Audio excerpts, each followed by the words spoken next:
ওকে দেখছিলাম যে ও হেঁটে হেঁটে যাচ্ছিল, আস্তে আস্তে রাস্তাটা ডান দিকে ঘুরে গেল।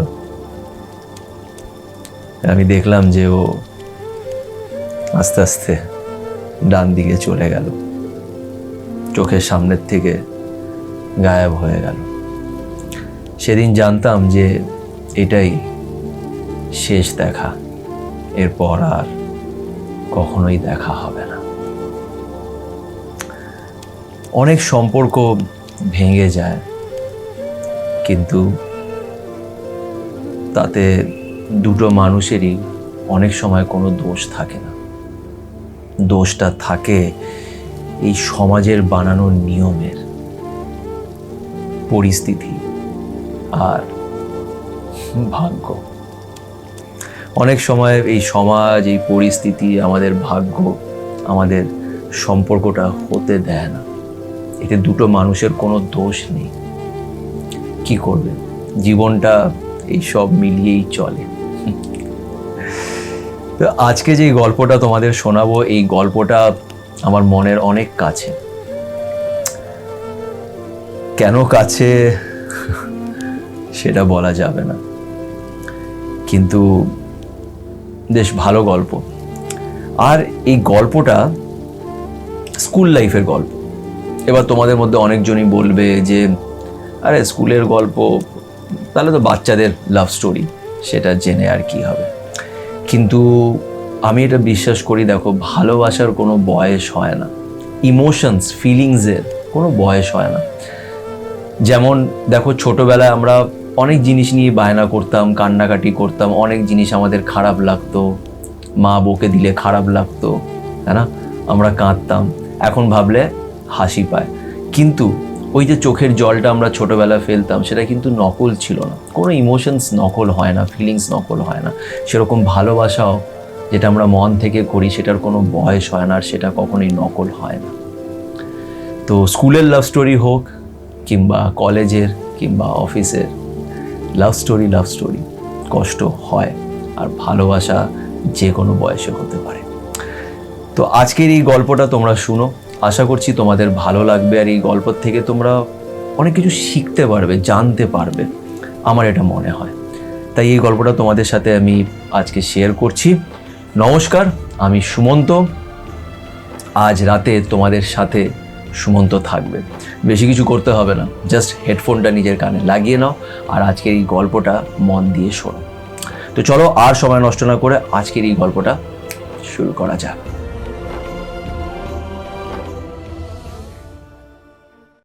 যখন আমরা কারোর প্রেমে পড়ে যাই, তখন আমরা এটা ভাবি যে এই মানুষটাকে কি করে বলবো, একে কি বলা উচিত, জানি না কি ভাববে, আর যদি বলে দিই তাহলে যদি ফ্রেন্ডশিপটা যদি নষ্ট হয়ে যায়, এটা আমাদের সবার মাথায় আসে। কিন্তু দেখো, আমি একটা জিনিস বলি যে ভালোবাসাটা কি বলতো, এটা আমাদের হাতে হয় না, ভালোবাসা হয়ে যায়। আর এটা আমাদের এই যে মনটা আছে না, এই মনটা করে।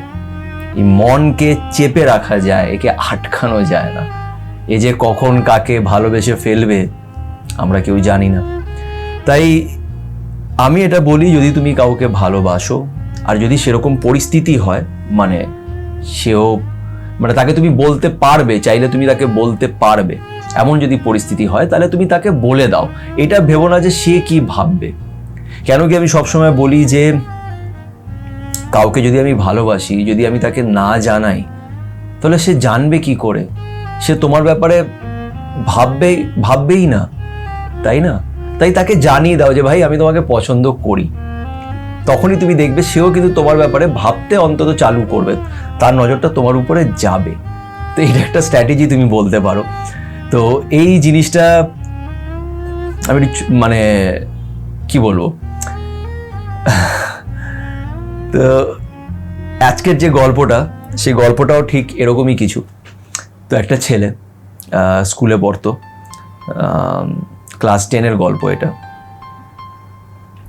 তো ক্লাস 10-এ এই ছেলেটা যখন পড়তো, তখন এই ছেলেটা পড়াশোনায় খুব একটা ভালো ছিল না, একটা সাধারণের চেয়েও নিচে, বিলো অ্যাভারেজ স্টুডেন্ট, ফেল করতো, এরকম টাইপের। তখন ওর ক্লাসে একটা মেয়ে আসে, মেয়েটাকে দেখতে খুব সুন্দর, আর মেয়েটা ছিল টপ গার্ল, মানে ও সবসময় ফার্স্ট হতো। তো এদের দুজনের ডিফারেন্সটা আমি তোমাদের বলছি, যে ছেলেটা এরকম ছিল যে অঙ্কতে 100-তে 7 পেয়েছিল, ঠিক আছে, প্রি টেস্টে, আর মেয়েটা অঙ্কতে 98 পেয়েছিল। এটা ওদের ডিফারেন্স ছিল। পড়াশোনা খুব ভালো ছিল মেয়েটা, আর ছেলেটা একদমই মানে পাতি ফেলিয়ার। তো দুজনের কোনো কম্বিনেশন মানে কোনো মিলই ছিল না। কিন্তু একটা ব্যাপার কি বলতো, ওই যে উপরে যিনি বসে আছেন না, উনি সব দেখছেন। তো আমরা হয়তো মানুষের সাথে একে অপরকে কম্পেয়ার করি, যে ও পড়াশোনায় ভালো, আমি পড়াশোনায় খারাপ, ও ভালো চাকরি করে, আমি কম, ও আমার চেয়ে অনেক হাই, আমি অনেক লো, ওকে দেখতে খুব ভালো, আমাকে দেখতে বাজে। এই তুলনাগুলো কিন্তু আমরা করি। ওই যে উপরে যিনি বসে আছেন উনি কিন্তু তুলনা করে না। তো যাই হোক, তো এই ছেলেটা মেয়েটাকে অবভিয়াসলি পছন্দ করে, কিন্তু ওর সাথে কখনোই কথা বলার সাহস পায় না, ভাবে যে কি আর কথা বলবো, স্ট্যান্ডার্ডটা আলাদা, তাই ও কখনোই কথা বলে না। কিন্তু ছেলেটা ডিসাইড করে যে যদি আমি ক্লাস 10 পাস করি ভালোভাবে, মেয়েটা তো করবেই, এবার যখন 11-এ উঠবো তখন গিয়ে ওকে আমি প্রপোজ করব। তো ছেলেটা খুব মন দিয়ে পড়াশোনা করে, আর ক্লাস 10টাও পাস করে দুজনে। কিন্তু ক্লাস 11-এ গিয়ে মেয়েটার স্ট্রিম চেঞ্জ হয়ে যায়, ও সায়েন্স নিয়ে নেয়, ছেলেটা কমার্স নেয়, দুজনে ক্লাসেস আলাদা হয়ে যায়। কিন্তু ছেলেটা ভাবে যে না, মেয়েটাকে জানাতেই হবে, নাহলে মেয়েটা তো ওর দিকে তাকাতেও না, সেরকমভাবে কথাও বলতো না, তো ওকে জানাতেই হবে যে সে ওকে ভালোবাসে। তখন ছেলেটা মেয়েটাকে নিজের বন্ধুর থ্রুতে জানিয়ে দেয়। মেয়েটা তো প্রথম ওকে একদম অ্যাভয়েড করা স্টার্ট করে, এই সেই। কিন্তু আস্তে আস্তে, এটা একটা লং স্টোরি, এত ডিটেলে তো বলা যাবে না, অনেক কিছু তার মাঝখানে ঘটে। কিন্তু যেটা সত্যি সেটা হচ্ছে, আস্তে আস্তে 1 বছর বাদে, মানে যখন ওরা ক্লাস 12-এ গিয়ে ওরা পৌঁছায়, তখন এই মেয়েটা ছেলেটাকে হ্যাঁ বলে, ওকে বলে যে আমিও তোমাকে পছন্দ করি। ভালোবাসা না কখনই তাড়াহুড়ো করে হয় না, ইট টেকস টাইম, সময় লাগে, কিন্তু তাকে বলে দাও অন্তত, তাই না? তো ছেলেটা ওকে বলে দেয়, সম্পর্কটা সময় লাগে, কিন্তু 1 বছর বাদে গিয়ে মেয়েটা তার জীবনে আসে। আর ছেলেটা যেগুলো কখনো কল্পনাও করেনি, যে ওর হাতে হাত ধরে হাঁটবে, সেই স্কুলের ভালোবাসা, সেই পার্কে গিয়ে বসা, হ্যাঁ, লুকিয়ে দেখা করা, এই জিনিসগুলো কখনোই এই মেয়েটার সাথে করতে পারবে সেটাও কখনোই কল্পনা করেনি।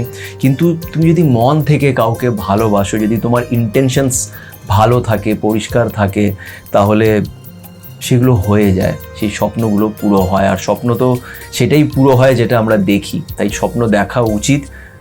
পরিষ্কার মন নিয়ে, ভালো মন নিয়ে স্বপ্ন দেখো, তাহলে সেই স্বপ্ন পুরো হয়। যেমন এই ছেলেটার পুরো হয়েছে, সেই মেয়েটাকে সে নিজের লাইফে পেয়েছে। আর তার সাথে তারা আগামী 3টে বছরও সম্পর্ক কাটিয়েছে। ক্লাস 12-এর পরে, মানে ক্লাস 12 তারপরেও 3টে বছর, মানে টোটাল 4টে বছর তারা সম্পর্কই ছিল। কিন্তু একটা খুব কষ্টকর মোমেন্টও ছিল, যে ক্লাস 12 যখন শেষ হয়ে গেছে, তখন মেয়েটা এই শহর ছেড়ে, কলকাতা শহর ছেড়ে সে চলে যায়, যেহেতু মেয়েটা মেডিকেলের জন্য প্রিপারেশনস নিচ্ছিল। তো ওর বাইরে সিলেকশন হয়ে গেছিলো, তো ও বাইরে অন্য একটা স্টেটে সে চলে যায়। তখন ঠিক ওই জিনিসটাই হয়েছিল, রোজ ওরা যেই রাস্তা দিয়ে হাঁটা চলা করতো, সেই রাস্তায় শেষবারের মতন ছেলেটা ওকে দাঁড়িয়ে দেখছিল। খুব বৃষ্টি পড়ছিল, ছেলেটা ওর দিকে তাকিয়েছিল। মেয়েটা আস্তে আস্তে আস্তে আস্তে আস্তে যখন চলে যায়, সব কিছু প্রায় শেষ, মানে সেটা জানতো যে হয়তো মেয়েটাকে আর কখনোই সে দেখতে পারবে না। কিন্তু তারপরেও ওদের সম্পর্ক ছিল, আরও 3টে বছর তাদের সম্পর্ক ছিল, অনেক ক্লোজ রিলেশনশিপ ছিল। কিন্তু এক সময় পরে গিয়ে যেটা হয়, সেটা মেয়েটার একটা আলাদা লাইফ, ও ডাক্তারি পড়ছে, ওর লাইফস্টাইলটা আলাদা। সেখানে তখনও ছেলেটা জানেও না যে সে লাইফে কি করবে। কমার্স নিয়ে কলেজে পড়াশোনা করছে, বিকম। তো দুজনের লাইফস্টাইলটা ডিফারেন্স হয়ে গেছে, অনেকটা গ্যাপ চলে এসছে। তো এক সময় যাওয়ার পর মেয়েটা একদিন ছেলেটাকে ফোন করে বলে যে ওর কলেজে একটা ছেলে আছে যে ওকে খুব পছন্দ করে, আর মেয়েটারও ওকে খুব ভাল লাগে, তাই মেয়েটা ওই ছেলেটাকে হ্যাঁ বলে দিয়েছে। তো এটাও আমি বলি যে দেখো, আমি আজকে একজনকে ভালোবাসি, কালকে এটা হতেই পারে যে আমার আর তাকে ভালো মানে লাগে না বা ফিলিংস চেঞ্জ হয়, এটা হতে পারে। এটা নিয়েও আমি একটা ভিডিও বানাবো এই ফিলিংসের ব্যাপারটাকে নিয়ে। কিন্তু যাই হোক, যাই ফিলিংস হোক বলে দেওয়া উচিত, তাকে ঝুলিয়ে রেখো না, অযথা ঝুলিয়ে রেখে লাভ নেই। অপশন করে রেখো না। তো মেয়েটা ছেলেটাকে বলে দেয় যে দেখো এরকম ওকে আমার ভালো লাগে। তখন ছেলেটাও বলে ঠিক আছে, কি করবো। ছেলেটার অবভিয়াসলি কষ্ট হয়, খুব কষ্ট হয়, কিন্তু সে মেয়েটাকে কোনো দোষারোপ করে না। জানে যে যতদিন মেয়েটা ওর সাথে ছিল সত্যি খুব ভালো সময় ওরা কাটিয়েছে, খুব ভালো সময় কাটিয়েছে। ছেলেটা মেয়ের কাছ থেকে অনেক কিছু শেখে জীবনে, আর একটা ভালো রিলেশনশিপ ছিল। আজ এত বছর হয়ে যাওয়ার পরেও ছেলেটা কখনোই মেয়েটার ব্যাপারে খারাপ কিছু করে না। কেন কি এখানে খারাপ কিছু নেই। এটাই আমি বলি যে অনেক সময় কারোর দোষ হয় না, দোষটা হয় সময়, পরিস্থিতি এবং ভাগ্যের। কিছু করার নেই। একটা মানুষ আমাদের জীবনে আসে, তারপরে সে চলে যায়, তাকে যেতেই হয়। এটা লাইফের নিয়ম, এটা হবেই। তাই আজকে সেই মেয়েটা নিজের জীবনে ভালোই আছে, সে ডাক্তার হয়ে গেছে, সে সুখে শান্তিতে সংসারও করছে। ছেলেটার এখন অবধি বিয়ে হয়নি, কিন্তু ছেলেটাও নিজের লাইফে ভালো আছে, মজায় আছে, তারও লাইফ ভালোই চলছে। তো ওটাই বললাম যে অনেক রিলেশনশিপ এরকম হয় যেখানে কারুর দোষ থাকে না। তো এটাই ছিল আজকের এই গল্প। এই গল্পটা আমি জানি না তোমাদের কিরকম লেগেছে, কিন্তু এই গল্পটা আমার খুব মনের কাছের একটা গল্প, যেটা আমি তোমাদের সাথে আজকে আমি শেয়ার করলাম। কিছু ভালোবাসা না মানে মানুষকে সত্যি খুব আনন্দ দেয়। প্রত্যেকটা ভালোবাসায় চ্যালেঞ্জ আছে, কিন্তু সব কিছু সাইডে রেখে ওই টাইমটা, ওই মোমেন্টটাকে এনজয় করা খুব দরকার।